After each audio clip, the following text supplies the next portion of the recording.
Selamat datang di Siniar Masanta bersama saya Reni Febriani Hauri. Telah hadir di studio guru senior yaitu Pak Imron Pehan. Assalamualaikum Bapak, gimana kabarnya hari ini? Waalaikumsalam warahmatullahi wabarakatuh. Alhamdulillah sehat. Ya Alhamdulillah Pak ya. Baik Pak, ini dalam rangka Hari Guru kita ngobrol-ngobrol sedikit boleh Pak ya? Ini Pak Imron aslinya dari NTT Pak ya? Aslinya dari NTT, artinya kalau kelahirannya di Pulau Kecil, Pulau Solor, di ujung Pulau Flores. Oh gitu. Kabupaten Flores Timur. Ini gimana ceritanya Pak? Kok dari NTT kok bisa jauh banget gitu kerjanya di Jambi? Sebenarnya kaitan dengan ingin melanjutkan pendidikan, karena kalau sesungguhnya kalau bersama orang tua barangkali tidak bisa melanjutkan pendidikan, dalam hal ini kuliah. Karena memang kemampuan ekonomi orang tua memang sekedar petani, dan petani juga petani sawah tak ada hujan, sehingga artinya harus berhijrah. Jadi dari pulau kecil ke kota kabupaten, dari kota kabupaten ke provinsi, dari provinsi baru sudah tamat SMA tahun 85. Ketika itu memang mau melanjutkan pendidikan karena kakak di atas saya meninggal dunia, jadi saya terputus dengan biaya itu, sehingga saya harus merantau. Ketika merantau sudah sampai di kota Malang, kemudian ke Jogja, ketemulah alamat adik bapak saya merantau sebelum saya lahir, yaitu merantau tahun 65, saya kelahiran merantau tahun 64, saya kelahiran 65. Itu adik bapaknya Pak Imron itu di Jambi atau gimana? Dan Oh di Jambi. Terus beliau yang mengajak Pak Imron untuk merantau ke Jambi? bukan mengajak, karena sekedar ketemu alamat adik bapak tadi, kemudian anjuran daripada keluarga atau anak-anak yang memperoleh pendidikan di Jogja bahwa saya harus berangkat ke Jambi. Makanya pada waktu itu kan transportasi memang agak sulit, cuma ada armada PHB sama Damri, sehingga saya dititipkan lewat Damri, dan Damri itu waktu itu ekonomi. Jadi 3 hari 3 malam baru sampai ke kota Jambi. Jadi sampai di Jambi ini ngapain Pak? Langsung kerja, langsung jadi PNS atau gimana nih? Ketika sudah sampai di Jambi, kemudian bertemu dengan paman atau adik bapak saya tadi, kemudian dia bertanya masalah kuliah dan seterusnya. Saya bilang kalau disuruh kuliah saya kuliah, tapi kalau tidak kuliah berkemungkinan besar saya cuma bekerja 1 tahun kemudian pulang kampung. Iya, berarti Bapak kuliahnya di Jambi Pak ya? Kuliah di Jambi, kuliah Oh, di gitu. IAIN Sultan Tahasepuno Jambi. Waktu itu Fakultas Terbiah jurusan Tadris. Jadi- Tadris itu ada 4 sub, saya ambil jurusan IPS karena memang saya dari basicnya SMA IPS. Jadi Pak yang membiayai Bapak kuliah itu siapa Pak? Pak adik bapak saya, paman saya. Oh gitu Pak ya, sampai sekarang masih hidup orangnya Pak? Alhamdulillah paman masih ada, tapi bibi sudah meninggal dunia Oh tahun iya. 2010 kemarin. Semoga sehat selalu beliau Pak ya. Bapak dalam kondisi sakit. Iya, berarti semua keluarga ini ada di NTT Pak ya? Iya. Terus kemudian Pak, kok bisa sampai di MTS 3 gitu Pak? Di MTS 3 ini kata kebetulan ketika saya wisuda 90, kemudian ikut tes tahun 1991, kemudian SK 92. SK 92 pertama sekali di MTS Alhidayah Talambakung yang ada di depan Puskesmas Talambakung kita nih.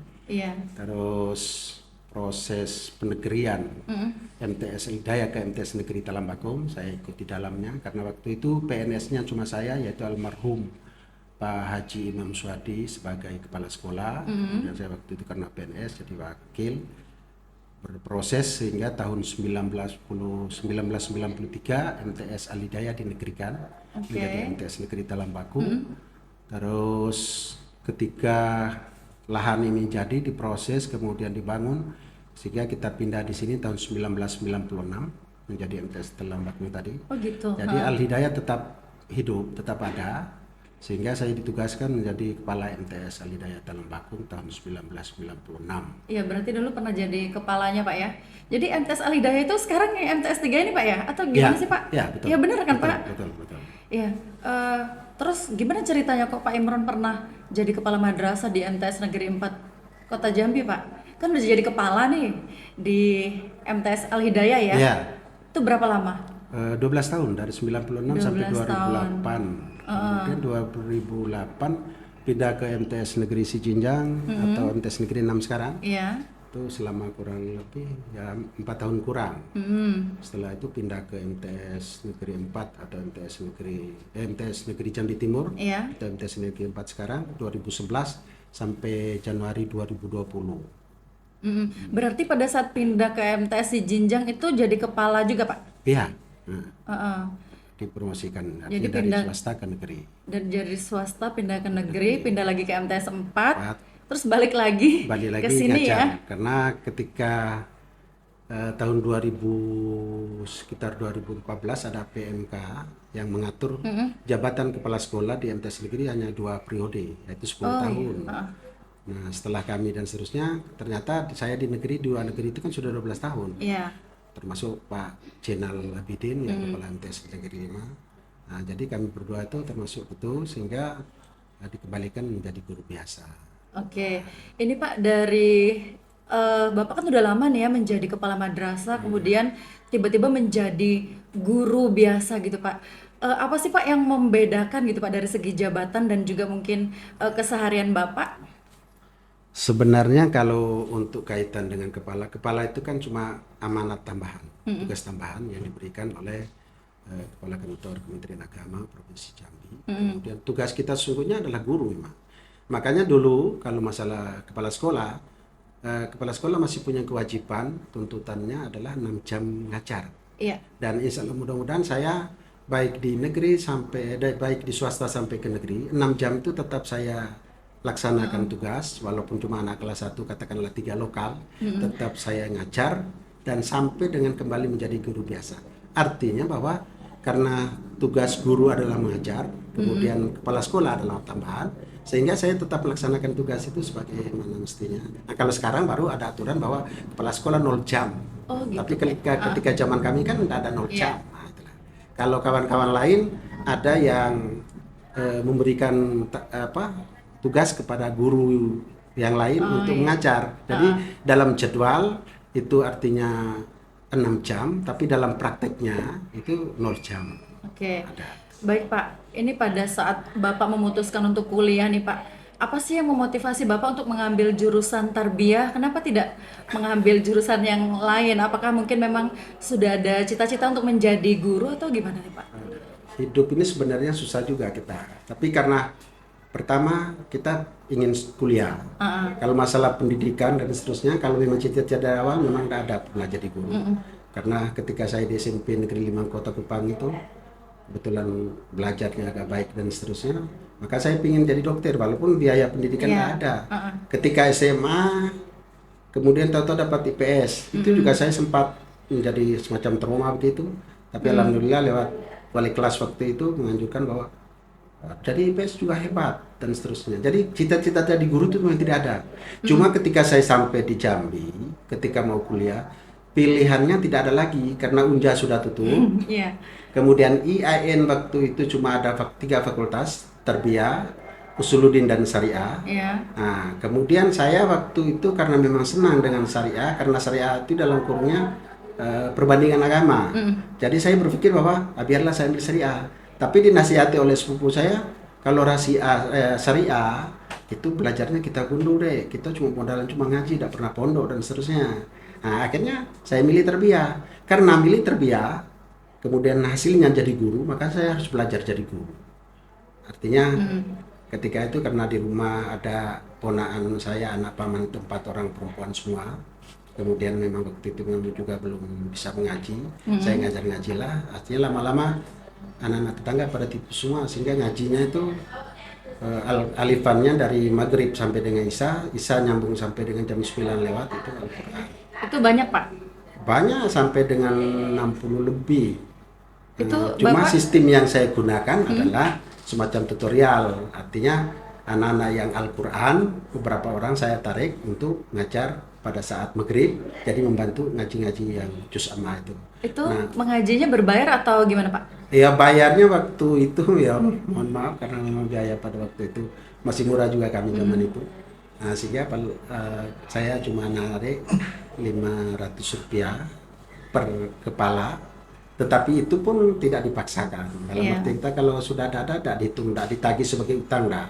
Artinya bayar silakan, kalau tidak bayar tidak apa. Tapi ada beberapa orang tua wali murid yang alhamdulillah anaknya cuma menitipkan anaknya 2, 3, tetapi ketika dia membayar itu Rp5.000. Zaman itu Rp5.000 besar. Iya, itu tahun berapa sih, Pak? Tahun 1985 sampai dengan 90 saya ngajar ngaji. Kemudian 89 saya sempat ngajar di SMP Nurul Fala Kebun Jeruk yang di PAUD 3. Terus ngajar di SMA Nusantara. Oh, SMP banyak juga Pak ya Nusantara. perjalanan Bapak berarti. Ya. Berarti Pak menjadi guru itu jalan hidup atau tujuan hidup nih Pak? Kayaknya ya karena kondisi tadi, sehingga berusaha untuk mencintai. Oke. Jadi ketika saya kuliah di Fakultas Tarbiyah, saya harus jadi guru, maka saya harus belajar jadi guru. Nah, ketika saya belajar jadi guru, ternyata pekerjaan tuh saya beranggap pekerjaan yang mulia, kemudian pekerjaan yang baik, maka saya ikuti dan seterusnya. Ketika saya katakanlah ketika tidak mau jadi kepala, orang tawarkan saya mau ke kantor, saya bilang kalau saya ke kantor saya nggak bisa, saya harus ke sekolah. Karena saya berpikir bahwa kalau ke sekolah, misalnya mudah-mudahan kalau saya ngajar, katakanlah saya contohkan waktu itu saya bilang kalau satu lokal berarti saya harus bertemu dengan orang tua wali murid kurang lebih 40 orang. Di saat itulah kita berkomunikasi dengan anak-anak, maka sekaligus dengan orang tua itu. Makanya sekarang kalau seandainya saya disuruh memilih untuk kantor, yang saya tidak mau. Makanya saya minta harus balik ke ngajar. Nah, kalau saya boleh minta di MTs Negeri 3 karena dekat rumah saya. Tapi kalau seandainya memang ditugaskan di tempat lain pun selagi di Kota Madia, saya laksanakan tugas selagi sehat. Saya katakan. Oke, kalau untuk ngajar ngaji tadi Pak itu sampai sekarang masih ada nggak di rumah Pak Imron? Sekarang nggak ada. Cuma saya kebetulan artinya dipercayakan untuk sebagai pengurus masjid, Masjid Miftahul Khair, sehingga sekali-sekali untuk menyempatkan diri antara waktu maghrib dan isya membimbing anak-anak di situ selain daripada guru-guru yang sudah saya tugaskan. Oke, ini Pak selama mengajar nih Pak, kira-kira gimana nih Pak cara Bapak untuk menyemangati siswa untuk lebih bersemangat lagi untuk belajar, karena kan tidak semua siswa ini bisa mengalami proses belajar yang sama Pak ya. Ada beberapa siswa yang mengalami kesulitan gitu Pak. Gimana nih trik-triknya supaya siswa yang mengalami kesulitan belajar ini bisa tetap bersemangat gitu Pak? Yang pertama, anak-anak ini memang kita motivasi bahwa sesungguhnya ilmu itu adalah merupakan sangat penting untuk kita. Artinya bahwa kita kalau tidak belajar berarti kita tidak akan merubah nasib kita sendiri. Untuk itu kita harus belajar. Karena saya beranggapan bahwa untuk kalau Kota Jambi, kalau mau dibilang anak miskin itu tidak ada. Karena kalau saya bandingkan dengan provinsi saya, kabupaten saya dan seterusnya, makanya saya selalu bilang anak-anak saya, kalau anak-anak Jambi ini kalau tidak kuliah memang dasarnya anak malas. Tetapi kalau seandainya niatkan untuk mau sekolah, apapun yang bisa kita lakukan, apapun yang bisa kita kerjakan, insya Allah mudah-mudahan bisa selesai. Tamat SMA dulu tidak apa-apa lah. Nah, itu yang selalu saya sampaikan kepada anak saya, sehingga saya bilang hari ini kalau bapakmu toke getah itu kan hari ini kan anak-anak bapak itu kan cuma Cina yang datang nimbang di tempat kita. Harga sesungguhnya kita tidak tahu. Tetapi besok anak bapak menjadi toke getah, tapi toke getah bisa mengantarkan getah itu ke Malaysia dan seterusnya. Artinya bahwa kalau seandainya modalnya belajar, kalau tidak belajar tidak bisa. Seperti itu yang saya lakukan.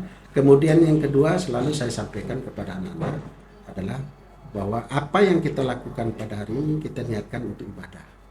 Setelah hasilnya, proses yang kita raih itu ada merupakan dakwah bagi kita. Sehingga dalam proses belajar juga saya selalu sampaikan kepada anak-anak atau kepada kita atau guru-guru semua bahwa apa yang kita kerjakan itu pada ketika anak kita berhasil menjadi juara, katakan seperti drum band kemarin, itu kan sebagai dakwah, media dakwah yang kita. Kenapa begitu? Karena memang sesungguhnya kita sudah memberikan atau menyampaikan bahwa hasil daripada didikan dan seterusnya inilah anak-anak kita dan seterusnya.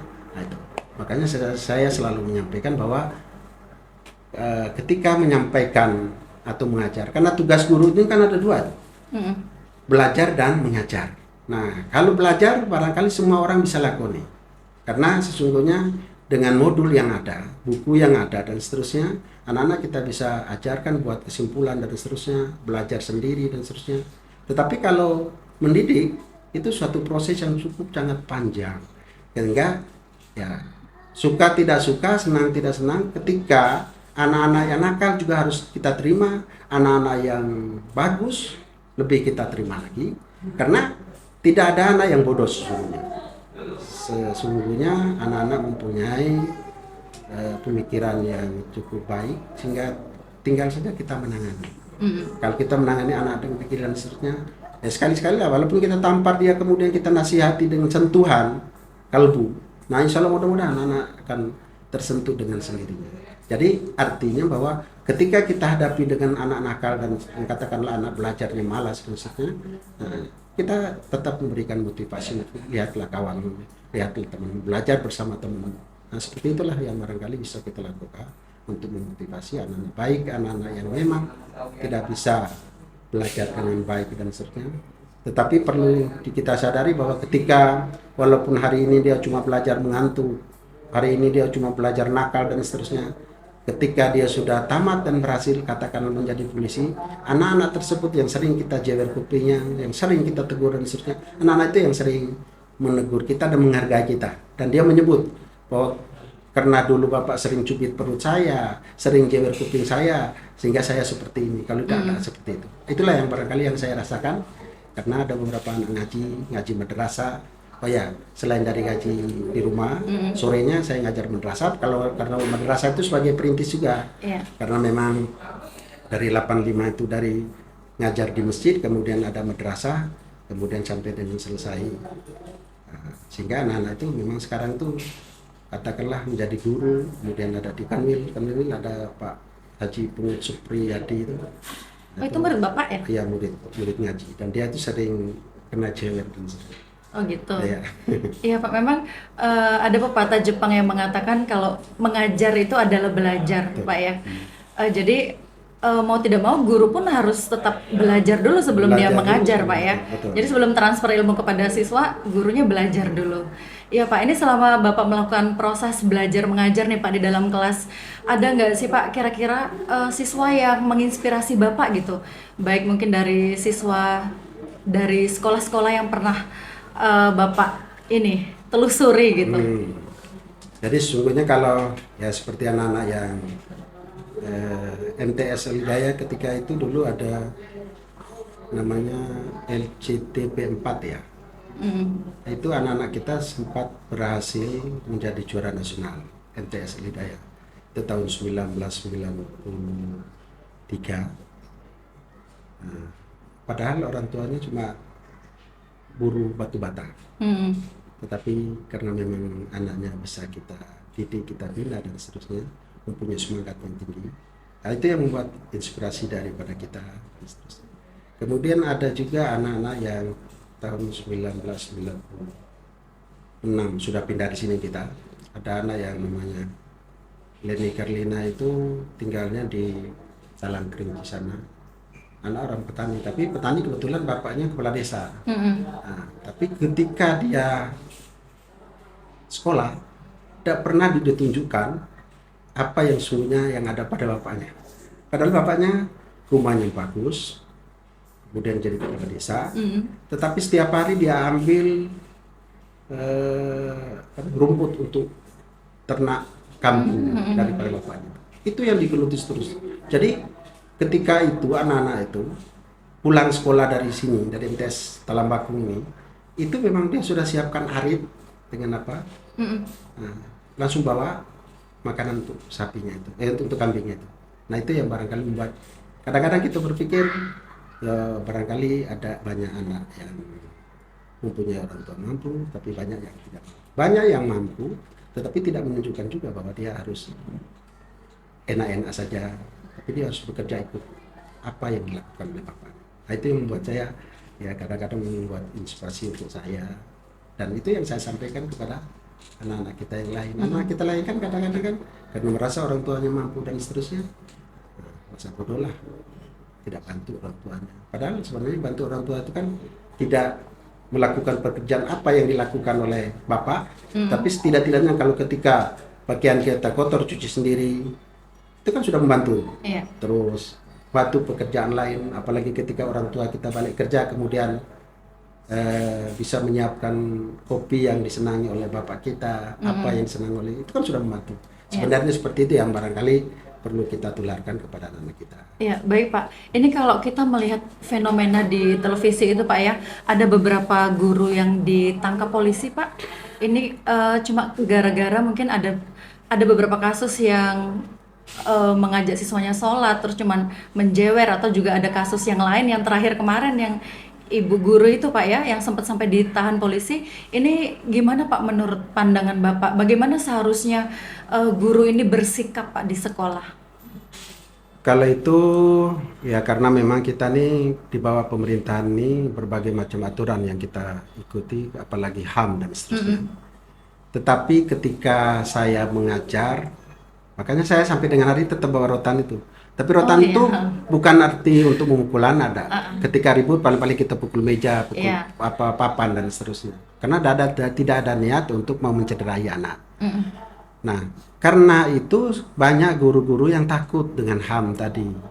Nah, itulah pergeseran nilai yang harus kita lakukan dalam kehidupan kita sehari-hari. Tapi sebenarnya kalau saya selalu mewanti-wanti, bahkan ketika saya di MTS Negeri 4 itu saya sampaikan kepada guru-guru saya bahwa silakan Bapak dan Ibu menghukum anak, tapi hukumlah anak dengan pakai perasaan. Iya. Kalau ketika anak-anak yang membuat fatal, yang saya contohkan waktu itu ada 3 hal. Yang pertama adalah kalau ketemu anak-anak kita yang minum minuman keras, pakai pakaian seragam, boleh kita tampar. Tapi tampar tetap pakai perasaan, walaupun kuat, tapi pakai perasaan. Artinya pukul 1 kali atau 2 kali saja. Setelah itu kita panggil dia, kita dudukkan dia, kita tanya masalah dia dan seterusnya. Insya Allah mudah-mudahan itu yang bisa kita lakukan. Tetapi kalau ketika kita hukum anak dan lepas, kemudian komunikasi dengan orang tua juga kurang, nah itu yang mengalami kesulitan. Nah itulah orang tua yang sekarang terlalu cepat menerima informasi dari anaknya sendiri tanpa mengkonfirmasi pihak sekolah atau guru yang bersangkutan apa hal sehingga anak bisa dibuat seperti itu. Jadi di MTS Negeri 4 pernah terjadi, dan itu yang guru-guru saya menyalahkan saya. Itulah Bapak sering ngomong seperti itu. Ketika waktu itu sudah pulang sekolah MTS Negeri 4 itu kan sekolahnya bertiang. Iya. Jadi aset untuk keluar kalau banjir, di bawahnya kan ada air. Jadi aset untuk keluar tidak ada alternatif, jalannya cuma satu. Nah ketika jalan yang cuma satu, orang keluar itu ada tempat duduk, bangku, duduk panjang, ada beberapa anak duduk. Nah ketika karena lari-lari, pulang kan seperti biasa, lari. Sehingga ada salah satu anak mendorong kursi, bangku tadi, anak tadi terhempas. Ketika ada terhempas, kontak saja anak-anak bapak guru yang salah satunya langsung nampar anak, dan biru memang. Biru. Padahal nampar cuma sekali, tapi barangkali nasib sial nih barangkali. Nah setelah itu artinya orang tuanya tidak terima, melaporkan ke polisi. Tetapi yang menjadi pelajaran untuk kami pihak sekolah adalah ketika laporkan ke polisi kemudian dia datang konfirmasi, saya jelaskan permasalahan tadi, sehingga dia sendiri yang mencabut. Oh berarti berkas. si anak ini mungkin nggak cerita ke orang tuanya kalau dia ini temannya tadi ya? Itu. Artinya setelah itu cuma yang menjadi pukulan seluruh guru, anak itu baik, ya pokoknya menurut pengetahuan kami sudah 2 tahun di situ sudah anaknya baik. Seluruh guru-guru juga menyimpulkan seperti itu, tidak terlalu nakal amat. Nah cuma menjadi terpukul, saya bilang sama bapak ibu guru adalah ketika bapaknya sudah proses selesai, anaknya tidak mau sekolah di situ lagi, jadinya pindah ke MTS Negeri 2 sekarang, atau MTS model. Cuma yang menjadi pukulan bagi bapak ibu guru saya jelaskan adalah ketika orang tuanya pamit untuk mau pindah ke MTS 2, orang tuanya masuk ke ruangan dan menyampaikan mohon maaf selama anaknya sudah bergaul 2 tahun, kalau anak salah dan seterusnya mohon maaf dan seterusnya. Nah itu yang membuat terpukul bagi kami. Pihak guru juga semuanya seperti itu. Jadi sebenarnya kalau hal seperti itu kalau kita temui kemudian komunikasi antara orang tua baik, insya Allah mudah-mudahan tidak terlalu masalah, tidak terlalu fatal. Cuma barangkali ya karena sekarang ini kan pengaruh daripada teknologi dan seterusnya, jadi memang agak berbeda. Katakanlah kalau dulu gambar-gambar yang katakanlah gambar porno ya, yang tidak mendidik, itu kan kita cuma temu gambar. Kalau kita melihat di film kan rasanya tidak ada. Tetapi hari ini di genggaman anak kita masing-masing, dibawa ke kamar lah, dibukalah oleh anak dan seterusnya. Nah itu yang barangkali orang tua juga tidak sadar hal-hal seperti itu. Karena kemarin saya dengar di SD sekitar Sampurna juga seperti itu. Anak membawa HP kemudian isinya gambar-gambar seperti itu. Ketika dihukum cuma menulis kata-kata bahwa tidak melakukan perbuatan itu 150 baris dan anak itu tidak mau muncul, tidak mau kerja, tidak mau sekolah. Setelah itu orang tua yang laki-laki datang kepada ibu itu marah-marah, marah langsung bilang, apa sih anak saya bekerja dan seterusnya gini. Dia datanya, dia langsung bilang, tahu tak saya nih, keluarga saya di Polda itu banyak dan seterusnya. Cuma ibu tadi sigap juga, iya keluarga bapak orang Polda, keluarga saya ini ponakan Jokowi, padahal tidak ada hubungan sama sekali, sehingga pecatlah Polda itu. Sampai bilang begitu. Akhirnya orang tua tadi balik, besoknya mamanya datang, baru diberikan penjelasan. Seperti tadi. Iya, berarti miskomunikasi, miskomunikasi Pak ya? tadi. Nah itu yang sekarang itu artinya pihak orang tua juga kurang memperhatikan anak. Kemudian media yang diberikan itu juga tidak dikontrolnya. Sehingga ke sekolah seperti itu. Cuma kalau sekolah ini sebenarnya kalau mau jujur artinya kita harus memang tetap memegang prinsip dalam pendidikan. Kan Gajar Dewantara kan begitu. Artinya ingat so suntulodo, dia mangunkarso, tuturin darian itu kan kalau kita pakai, itu memang sebenarnya seperti itu. Makanya jewerlah ketika anak bersalah. Kecuali dia tidak bersalah, itu barangkali ya gurunya yang dipertanyakan. Tapi ketika dia bersalah dan seterusnya, sekedar usap-usap kepalanya apalah salahnya kan gitu. Iya, baik Pak. Jadi Pak ketika akan ada misalnya Pak ya, akan ada muncul permasalahan seperti ini, ada nggak sih Pak saran untuk orang tua siswa? Saya lebih cenderung adalah berkomunikasilah dengan pihak sekolah, karena sekolah itu adalah orang tua yang kedua. Makanya saya sering bilang bahwa kepala sekolah itu adalah mbahmu, saya bilang sama anak-anak. Kemudian wali kelas itu orang tua kandungmu, ibu dan bapak silakanlah, curhatlah. Bila perlu minta duit jajanlah sama wali kelas itu sekali-sekali. Tidak apa sebenarnya. Nah itu yang barangkali pesan seperti itu yang kurang. Kemudian orang tua juga tidak terlalu memperhatikan dan seterusnya. Nah itu yang kita kesulitan. Tetapi kalau seandainya kita di lembaga kita yang ada sekarang, yaitu terutama guru-guru muda nih, saya mengharapkan komunikasi itu harus lancar, nyampaikan sesungguhnya tentang anak-anak kita. Insya Allah mudah-mudahan selain dari kualitas pendidikan, tetapi kualitas moral juga insya Allah mudah-mudahan tetap terjaga. Karena silaturahmi itu penting. Merubah dari yang tidak baik menjadi kebaik itu pahala terbesar. Makanya saya sering bilang kalau Pak almarhum Pak Imam Sadi itu pernah menyampaikan bahwa orang pernah membuang kotoran ke tempat kita. Artinya anak-anak yang tidak naik dan seterusnya pindah ke sini dan seterusnya. Cuma ketika anak pindah di sini kemudian di tangan kita dia berhasil memegang ijazah. Nah itu merupakan prestasi yang tidak ada nilainya. Makanya ketika kita mendidik anak, memang didik anak swasta dengan anak negeri memang berbeda. Anak negeri yang ada di Talambakung dengan anak negeri yang ada di MTS 2 itu berbeda. Negeri yang di sini berbeda dengan MTS negeri 4 dan seterusnya. Makanya kita gurulah yang belajar sari baik, belajar tentang akhlak, belajar tentang ngajar dan seterusnya. Kita insya Allah mudah-mudahan kalau itu yang kita lakoni dalam kehidupan kita sehari-hari sebagai seorang pendidik, maka hasilnya insya Allah mudah-mudahan akan maksimal. Ketika kita kemana-mana, anak-anak kita tetap menyapa kita. Itu pasti itu. Iya, oke Pak. Ini kan di Kabinet Merah Putih sekarang kita sudah punya Menteri Pendidikan Dasar dan Menengah yang baru Pak ya. Kira-kira Pak ada nggak sih Pak harapan Bapak untuk guru ke depannya? Pertama saya ketika pengumuman kabinet saya cermati dan seterusnya. Kemudian saya bilang alhamdulillah orang yang pantas untuk menjadi Menteri Pendidikan Menengah. Alhamdulillah ya Pak. Alhamdulillah.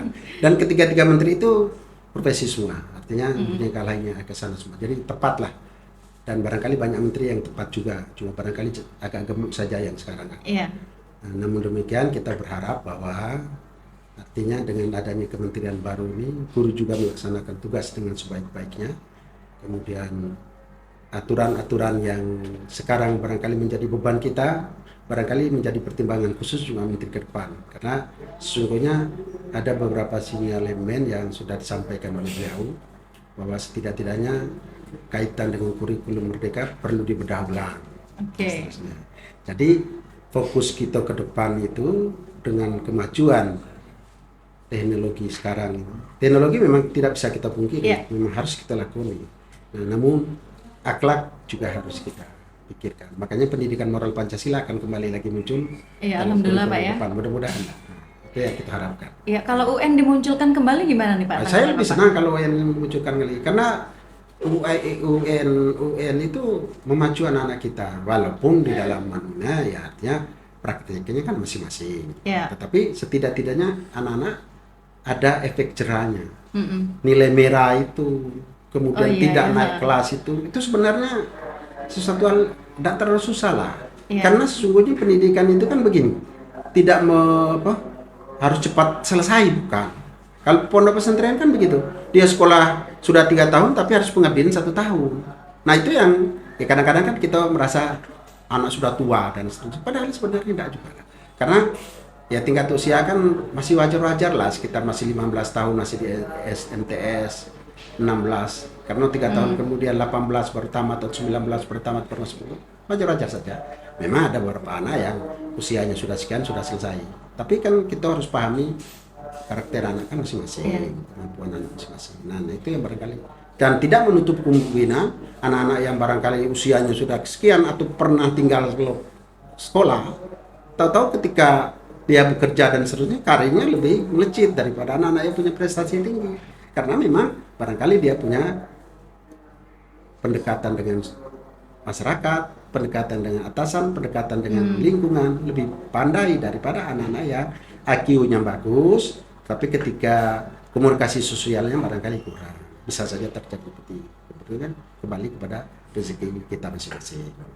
Oke, baik Pak.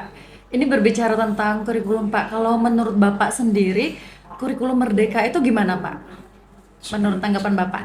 Kalau tanggapan saya tentang kurikulum merdeka kaitan dengan IT dan seterusnya, saya boleh mengatakan artinya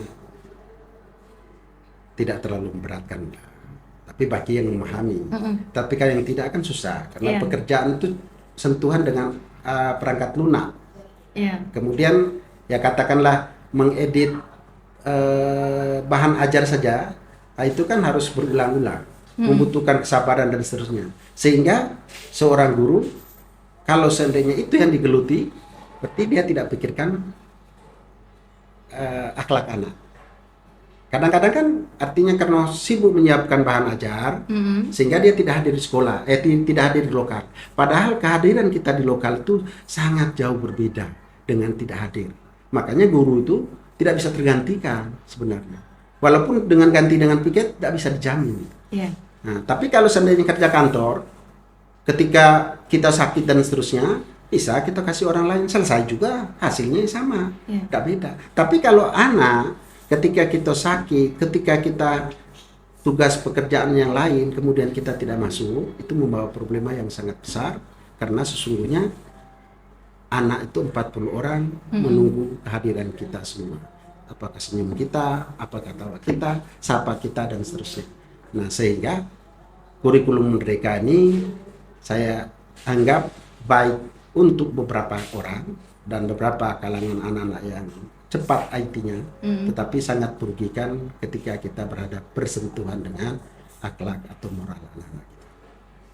Ya baik Pak, sejauh ini Pak, menurut Bapak bagaimana ini teknologi Pak mempengaruhi sebuah pendidikan Pak? Teknologi sebenarnya untuk pendidikan sangat baik dan ikut perkembangan zaman dan seterusnya. Namun ketika penerapan itu orang yang memegang atau orang yang memahami IT dan seterusnya itu yang kadang-kala mengabaikan dari karakter anak-anak, katakan karakter dia, akhlak anak-anak itu sajalah. Nah, itu. Sehingga saya katakan tadi, artinya kalau seandainya dia bisa memanage waktu dengan baik. Katakanlah dia berpikir sederhana, biarlah ini bisa saya tunda, malam saya lanjutkan. Biarlah saya penuhi jam anak saya ini dulu. Karena tadi kehadiran kita. Jadi teknologi itu memang bisa membawa anak bisa melejit ke atas. Namun yang paling penting adalah ketika kita mau menerapkan teknologi, akhlak itu tetap kita nyambangi ke sana. Kita memberikan. Harus seimbang berarti Pak ya? Oke Pak, terakhir Pak, ada pesan nggak Pak untuk guru-guru muda yang baru memulai karir menjadi guru, dan juga pesan untuk seluruh guru yang ada di Indonesia Pak? Bahwa seluruh guru harus memahami bahwa pekerjaan guru adalah pekerjaan yang mulia. Seorang pendidik adalah pekerjaan mulia. Sehingga tanamkan di dalam diri kita masing-masing apa yang kita lakukan itu adalah ibadah. Kemudian ketika anak-anak kita berhasil, itu adalah merupakan prestasi dan dakwah yang harus kita tularkan. Jadi artinya bahwa bekerjalah dengan profesi kita masing-masing, tugas kita masing-masing dengan baik. Kemudian selalu memberikan pesan-pesan moral untuk anak-anak kita, sehingga ketika anak-anak kita mempunyai katakanlah kognitif yang bagus, moralnya juga harus bagus. Kedua-duanya itu harus, karena kalau B.J. Habibie itu pernah menyampaikan tuh, anak-anak Indonesia harus anak-anak yang berotak Jerman, tetapi anak-anak sekalian harus berhati Mekah. Artinya kembali ke Al-Quran. Jadi jenius boleh, tetapi akhlak juga harus dipikirkan. Sehingga akhir-akhir detik daripada hayat dari B.J. Habibie kan sering menyampaikan dia bersedih. Sedihnya kenapa? Sedihnya karena memang anak-anaknya pintar semua, anak-anaknya berhasil semua. Tapi ketika di masa tua, dia sendirian dalam satu ruang, dihadapi dengan rumah besar dan seterusnya, merasa sedih.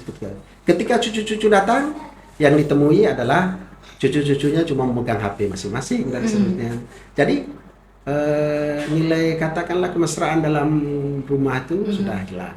Makanya beliau memang ketika itu, kalau ada salah pesannya itu disampaikan ketika masa demonstrasi di Aceh, sehingga dia waktu itu jabat sebagai presiden, dia turun ke sana, dia langsung berhadapan dengan masa, sampaikan dia ketika salam dan seterusnya, dia cuma pesan itu dua kata itu, bisa boleh berdemonstrasi dan seterusnya, tapi harus punya akhlak. Sehingga pesan yang terakhir adalah menyampaikan bahwa anak-anak sekalian, generasi muda, kita harus berotak Jerman, tapi harus berhati Mekah. Jadi generasi yang kita harapkan adalah seperti itu, karena memang ya apalagi dunia Islam ya, kita sekarang yang sangat sayangkan itu semua. Tapi insya Allah mudah-mudahan, karena sekarang tahfiz juga muncul di sudah Semarang dan seterusnya, itu yang barangkali membackup pendidikan Islam kita. Saya rasa ini. Baik, Pak Imran, kami terima kasih banyak karena Pak Imran sudah hadir di sini Pak ya. Semoga kedepannya Pak Imran selalu sehat Pak ya.